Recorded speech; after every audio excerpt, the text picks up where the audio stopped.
Have you ever wondered why the profound philosophy of Buddhism, once a dominant force in India under the reign of Emperor Ashoka, dwindled into a thin presence over the centuries?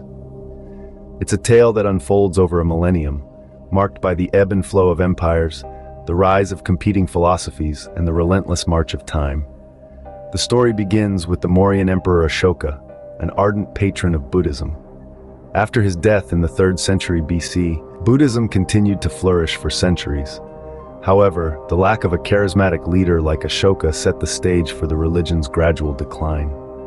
The Gupta dynasty that rose to power in the 4th century AD marks the next significant turning point. Despite their support for Buddhism, they also leaned heavily towards Hinduism. The Gupta period saw a resurgence of the more ritualistic practices of Hinduism and a blurring of the line between Buddhism and Hinduism. The disintegration of central power in the 7th century AD further weakened Buddhism's position. As regional powers took center stage, royal support shifted towards other communities. Buddhism's monastic institutions, once the heart of its power, became increasingly detached from the lay community. The Sangha, or monastic community, concentrated into large complexes, leading to a disconnect with the society they were supposed to enlighten.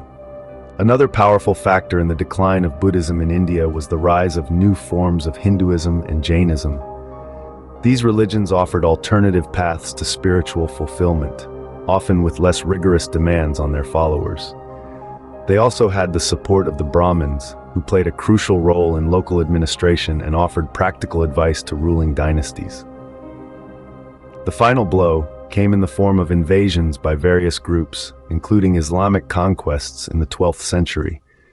These invasions often resulted in the destruction of monasteries and the displacement of Buddhist communities.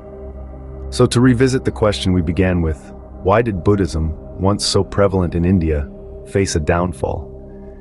The answer lies in a confluence of factors: the lack of a strong central patron after Ashoka, the rise of competing philosophies, the disconnect between the monastic community and society, and the destructive invasions that shook the very foundations of the religion. In summary, the downfall of Buddhism in India was a gradual process that took place over centuries. It began with the lack of a charismatic leader like Ashoka, followed by the resurgence of ritualistic Hinduism during the Gupta dynasty, the disintegration of central power, and the rise of new forms of Hinduism and Jainism.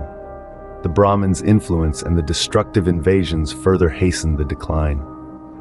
Despite its decline in India, Buddhism found new homes across Asia, where it continues to thrive and shape societies to this day.